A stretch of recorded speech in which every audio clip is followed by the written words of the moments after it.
El arte, la literatura en particular, tiene un elemento muy importante desde su origen. A veces los autores lo dejan un poco de lado, a veces francamente se abocan en esa línea, y te estoy hablando de el juego, de la parte lúdica de la creación artística, de la parte lúdica de la creación literaria. No solamente cuando las etiquetas llegan y ponen algo y determinan que algo es cómico o es fársico, no me refiero a eso que está como determinado per se. Cuando en la televisión, por ejemplo, en el cine, la gente, la producción pretende hacer un trabajo cómico y a veces se siente forzado porque justo la etiqueta es lo que más pesa. No, el arte en sí puede tener, contiene como tal un elemento lúdico, porque al final de cuentas el elemento lúdico, el elemento cómico, el elemento de la risa es parte de nuestra naturaleza humana. Henri Bergson tiene todo un tratado sobre la risa como una determinación, como una característica que nos hace humanos. Bueno, el punto no está en la risa, pero sí está en esta línea del juego. Y lo digo por esto, porque nuestro autor, el autor que vamos a trabajar hoy, tengo la impresión de que se encontró en la realidad, en alguna noticia, en alguna anécdota, o la inventó francamente, este elemento, una guillotina en la Revolución Mexicana. Y a partir de ese planteamiento se puso literalmente, esta es mi apreciación, a jugar para crear esta novela que hoy vamos a compartir contigo. A jugar en el mejor sentido del término.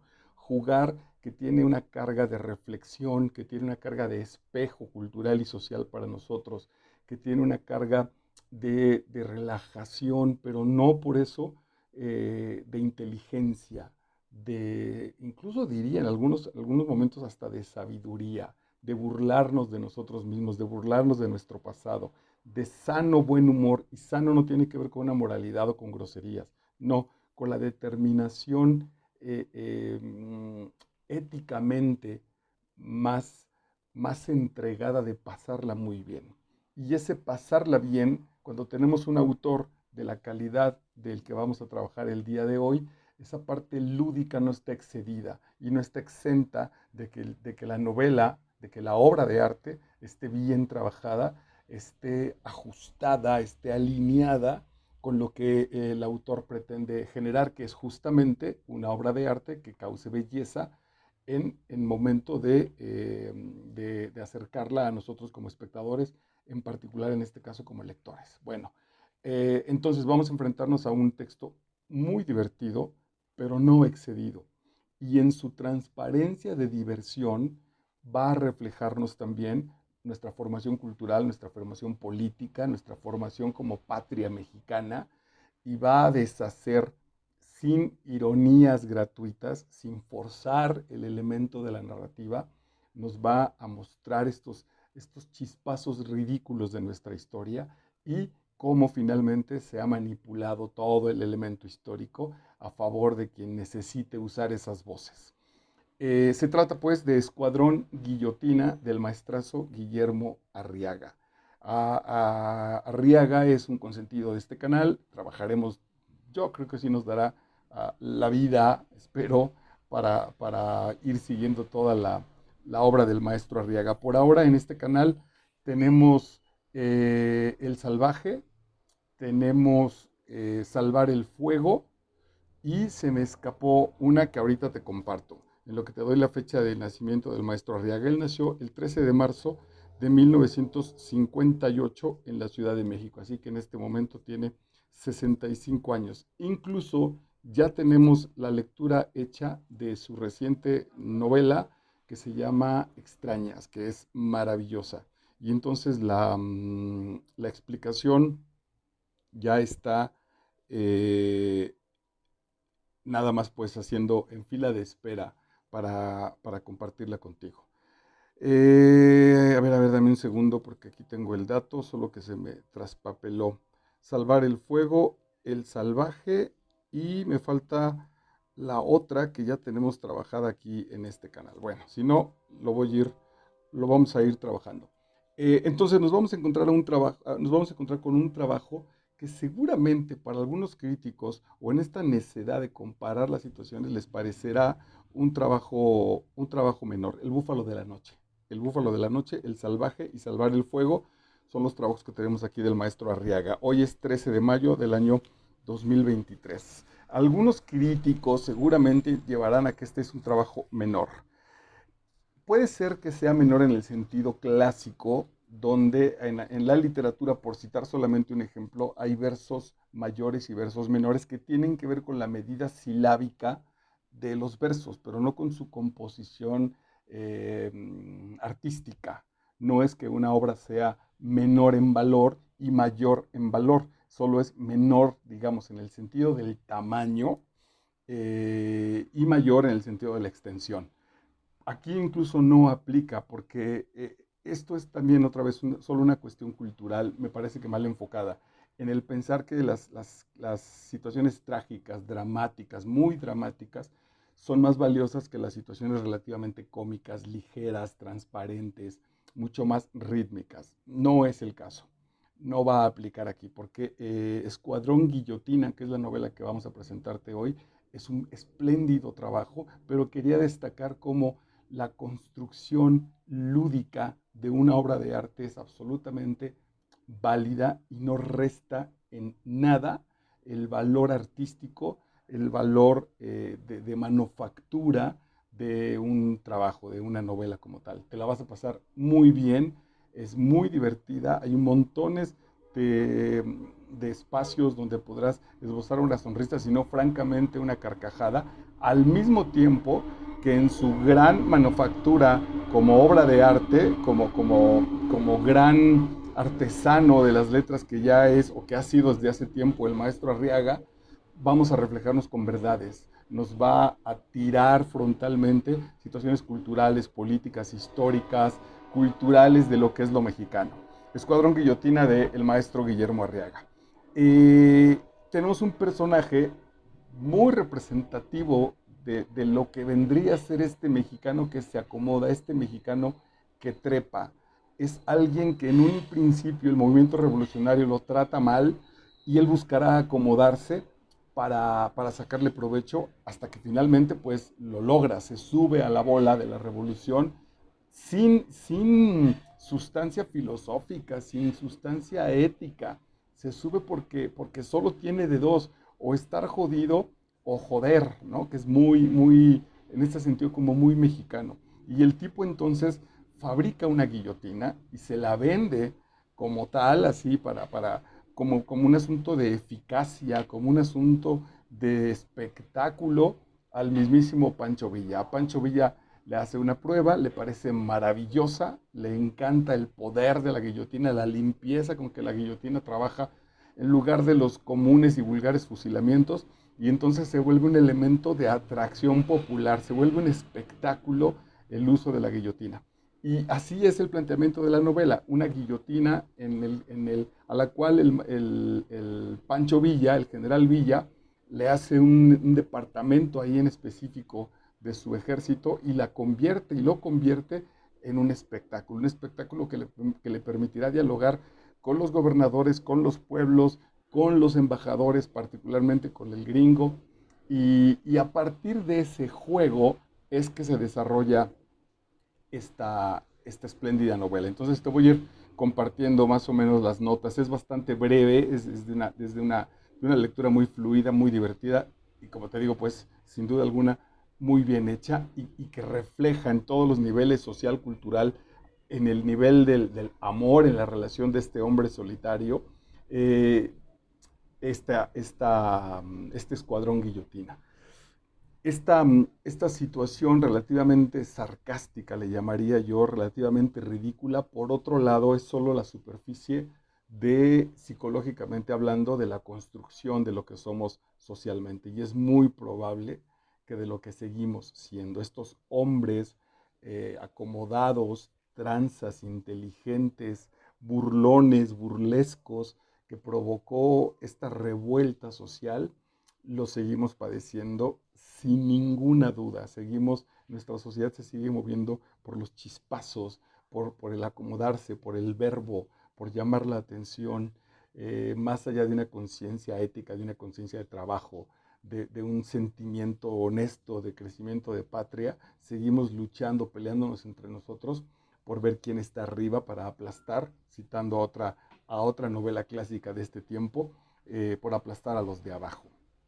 Dice abre la novela diciendo, tenía que luchar, oh horror, al lado del populacho sediento de venganza y sangre, combatir por unos ideales engendrados por la estulticia y contrarios a la virtud de la moral. Lo que te decía, no hay un sustento ético en los elementos históricos de la Revolución Mexicana. Es muy probable que estos, con casos verdaderamente excepcionales, quizá los Flores Magón, José Vasconcelos, los autores que después lo trabajaron, pero en la gente que estuvo liderando, que estuvo a la cabeza de estas gestas, no estaba a acomodarse y salir del hambre como mejor se pudiera. Combatir por unos ideales engendrados por la estulticia y contrarios a la virtud de la moral. ¿De dónde había sacado ese grupo de patarrajadas majaderos, pensaba Velasco, la idea de que todos podrían ser iguales? Él pelea con estos, al lado de estos patarrajadas, pero en el fondo él dice, ¿a dónde se les ocurre a estos que somos iguales? Si es clarísimo que no lo somos. Sin embargo, no puede ir en contra, ¿no? Porque la fuerza estaba en este sentido, con los patarrajadas, perdón por los términos, es evidentemente que estoy citando el trabajo artístico, la bola y la fuerza estaba con los patarrajadas, bueno, pues entonces había que estar con ellos. Cuando las cosas se calmen y se pongan en su lugar, entonces yo ya no estaré con los patarrajadas, porque yo, aunque tengo el mismo color y la misma estatura y el cabello y etcétera de los patarrajadas, yo sí, yo sí piso suela de cuero, ¿no? Yo sí sé leer, por ejemplo, enorme y brutal diferencia ante un país tan destrozado en ese tiempo, pues. Esa es la primera, así arranca la conciencia de los que van a luchar en la revolución, cuando menos la conciencia de los que medianamente se dan cuenta de lo que está pasando. Como buen autor y como en este asunto divertido, en este asunto de un abanico muy amplio de las posibilidades que da la novela, de tocar distintas cuerdas en este espléndido instrumento, también hay un asunto amoroso personal, así a uno de los personajes está enamorado y lo dejan, ¿no? Es maravillosa la, mm, este tipo, el dueño, pues, el coronel que comanda la guillotina, se enamora de una mujer maravillosa y tiene que sufrir porque esta mujer es absolutamente libre y él no está preparado para valorar simplemente ese encuentro, ese enorme regalo que le ofreció esta soldado espléndido, grandiosa, convertida en una mujer amorosa, en una verdadera guerrera, y él bajo su estructura mental de quererla convertir en la compañía y en la mujercita de un hogar tradicional, pues sufre frente al rompimiento. Entonces tiene por ahí también sueltas estas líneas muy divertidas y muy profundas y muy sencillas que acompañan a este espléndido trabajo. Con que había sido él, Luis Jiménez y Sánchez, su viejo amigo, su compañero desde la infancia, el que lo había alejado de su gran amor. Él, que apenas había rozado con sus labios las manos frágiles y delicadas de su amada, ahora se enteraba de todo. El gran amigo, cuando él, estos mundos bellísimos que nos generamos en esa etapa del enamoramiento, él pensaba pues que estaba con su doncella, que estaba con su Dulcinea del Toboso, y resulta que su mejor amigo ya había pasado por esa famosa Dulcinea y que en realidad pues no es ninguna Dulcinea, que nada, pues que el petate trabajó horas extras ante el encuentro de lo que él pensaba, este acercamiento romántico con este amor de su vida, que iba a ser cuidada y que además no se esperaba nunca que el mejor amigo fuera justamente el que le hiciera ese pequeño favorcito, ¿no? Y otra vez refleja esta situación de sin valores, refleja esta situación de carencia, de come cuando hay, aunque se trate en este sentido del amor. No estoy seguro de cuándo voy a tener una pareja. Mi mi contexto no es seguro, entonces se trata de aprovechar y francamente en muchos sentidos, quizá un poco más allá como tal de lo cómico, si nos ponemos un poquito más serios, pues de abusar justamente, de violentar, de, de, de la venganza, de lo que ya hablamos arriba, de la revancha, del ahora me toca a mí. Siguiente dice, la guillotina es amera, y es que dicen que el que muere sin cabeza no tiene descanso eterno. Ahí tenemos un sesgo de un asunto mítico y de un asunto religioso. No basta entonces con fusilarlos. Si podemos matarlos y cortarles la cabeza y asegurarnos de que no tengan un descanso eterno, vamos a hacerlo. De esa proyección, porque no deja de ser eso, una proyección en términos de la narrativa que los dueños de la guillotina creen o los dorados de Villa establecen, lo que se puede ver, lo que está por debajo de esta frase, de este enunciado que ahorita te comparto que está en la novela, es un odio profundo por el otro. No hay una caballerosidad guerrera, no hay un pacto de guerra. Sí los hay, pues sin duda sí los hay cuando más nos convienen, pero sí, y eso es algo cultural en nuestra región, en nuestro contexto. La ley se cumple cuando la vigilancia me ve. Si el vigilante no me ve, la ley no se cumple. E incluso puedo yo pasar como ridículo si hago ese proceso. Me acordé que, no sé por qué razón, un domingo, ya relativamente tarde, no estaba el policía de la entrada en el metro, en el tren metropolitano de la Ciudad de México. Y entonces, como no estaba el policía, la gente se empezó a asaltar. Y me tocó ver a papás con niños que les pedían a los niños adolescentes que se pasaran por debajo para ahorrarse 3 o 4 pesos. Bueno, pues ahí te va tu amigo Marco Vidal que decide dejar el boleto y dejé el boleto y entonces unos tipos me retaron y me dijeron, ay sí, muy pinche educado, ¿no, mamón? Este, y no sé si tenían razón. Claro, el contexto no daba para eso, ¿no? Pero así está, no somos capaces de ajustar el juego legal, el convenio legal por nosotros mismos. Si no nos ven, si no me van a atrapar, lo voy a romper. Y no solo lo voy a romper, me voy a aprovechar de él. Y eso está en nuestra cultura. Y no es nada, ni siquiera es visto como algo malo. Los muchachos que pasan las materias sin hacer trabajo son admirados por el resto del grupo. Aquí el esfuerzo, el trabajo honesto en muchos sentidos es vilipendiado, es objeto de burla. Eso lo hacen los pendejos, porque los que tienen talento, los que se ponen vivos, están por encima de las reglas. Insisto, siempre y cuando no los estén vigilando y no los vean. Hablando con un gringo, este es bellísimo, porque además esto sigue sucediendo. Aquí seguramente, estoy seguro que el maestro Arriaga jugó con la realidad actual de México, estos montajes ahora televisivos para simular que investigo y para simular que la policía o etcétera trabajan. Dice un gringo que se le acabó la película, estaba grabando las andanzas de Villa y se le acabó la película o se acabó la luz porque creo que la guillotina falló y entonces no pudo hacer su montaje. Le ponen una regañiza al general comandante, al comandante de la guillotina y bueno, lo arregla el otro día y hay luz. Dice el gringo, usted prometer ejecución y no cumplir, le dijeron.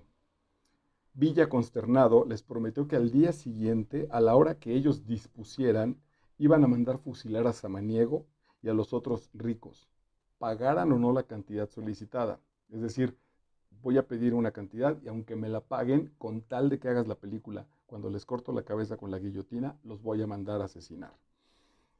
Pagaran o no la cantidad solicitada. Y así fue. El 27 de junio de 1914, a las 10 de la mañana, hora en la que hubo suficiente luz para poder realizar las tomas, fueron ejecutados uno a uno. La vida literalmente no vale nada y no valía nada porque por encima está lo que dirán de mí, por encima está ese ego de Villa o mostrar ese poder. Pero aquí tenemos el espléndido trabajo también con una novela reciente sobre el caso de Florence Cassés, ¿no? Con el maestro Jorge Volpi, donde trabajó toda la novela a partir de este montaje. Lo seguimos haciendo, eso pasó hace 4 o 5 años y seguramente no tardará en volver a aparecer, porque insisto, no hay esa ética fortalecida dentro de nosotros. Y en este caso, pues estos cuadros están tan en las intenciones y al final en el resultado tan mal hechos que terminan siendo ridículos. Pero este ridículo también está transparentado en nuestra realidad. Difícilmente o lo percibimos o lo valoramos como absurdo. Y por otro lado, una vez que lo valoremos, los que alcanzamos medianamente a distinguirlo, híjole, pues tenemos tan pocos medios como de afectar nuestra realidad de manera favorable que solo nos queda esbozar una sonrisa, solo nos queda asumir cierto cinismo.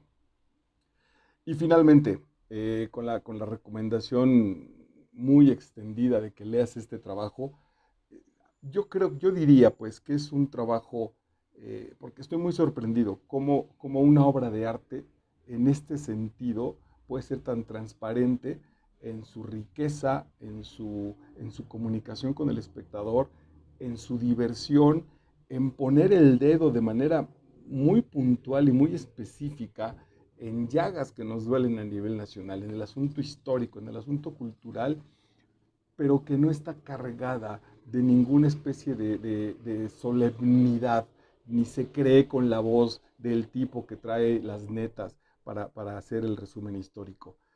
Y por otro lado, esto también me gustó muchísimo en este trabajo, no se quiere hacer el chistoso, no es un elemento en el que se inventa los procesos para hacerse gracioso. Es perfectamente transparente, pues nos presenta el hecho muy bien mostrado y ahí nosotros encontramos todos los reflejos, todas las sutilezas, todas las profundidades, sin esta clase de artimañas, de trampas falsas para destacar algunos elementos de la narración. Ok, en su época, cada guerrero debería de parecer un troglodita destructor, pero que la historia, ya pasada por la etapa de las pasiones, terminaba por transformarlos en héroes, en prohombres, idealistas, llenos de virtudes y encantos. Estos trogloditas, Villa, Obregón, se me escapó, bueno, también lo fue del origen como tal, bueno, pensaba también en Carranza, seguramente, en muchas de las situaciones, pero en Porfirio Díaz, que a ese, bueno, históricamente ya no le fue, hasta este momento no le ha ido tan bien, pero sobre todo estos paladines de la revolución, el otro día lo decía Christopher Domínguez en una charla, que se mataron entre ellos, y también seguramente lo trabajará el maestro José Agustín en su tragicomedia mexicana, estos paladines que se mataron entre ellos, hoy sus cabezas reposan honradas como si hubieran jugado en el mismo equipo, ¿no? Honradas en este panteón heroico, este, que los honra por igual, que les otorga a todos sus medallas de triunfadores, cuando en la vida real, pues, fueron enemigos, provocaron traiciones, eran unos verdaderos trogloditas, de ahí venía. Pero esta manipulación, este convenirme, manejar la narrativa de lo que estoy contando para manipular en educación, para manipular políticamente, para manipular en la explotación de los trabajadores, de los campesinos, para ser el triunfador en las contiendas políticas, para ser de los que chingan en lugar de los que se chingaron, eh, va a crear entonces que estos verdaderos patanes, trogloditas, pasen a la historia como prohombres idealistas llenos de virtudes y encantos. Y quizás hasta la vida nos manda estos brutales sonidos de los tráileres para destacar estas dianas a esta joya.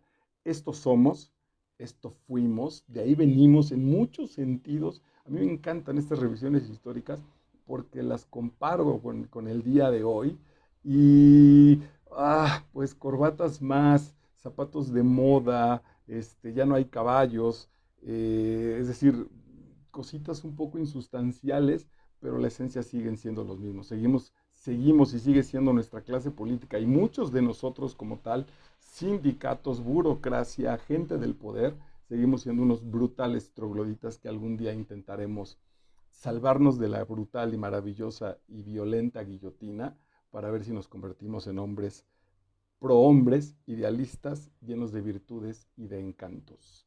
Escuadrón Guillotina, espléndido trabajo de Guillermo Arriaga. Yo soy Marco Vidal y estás en YouTube. Nos vemos en la siguiente entrega. Chao.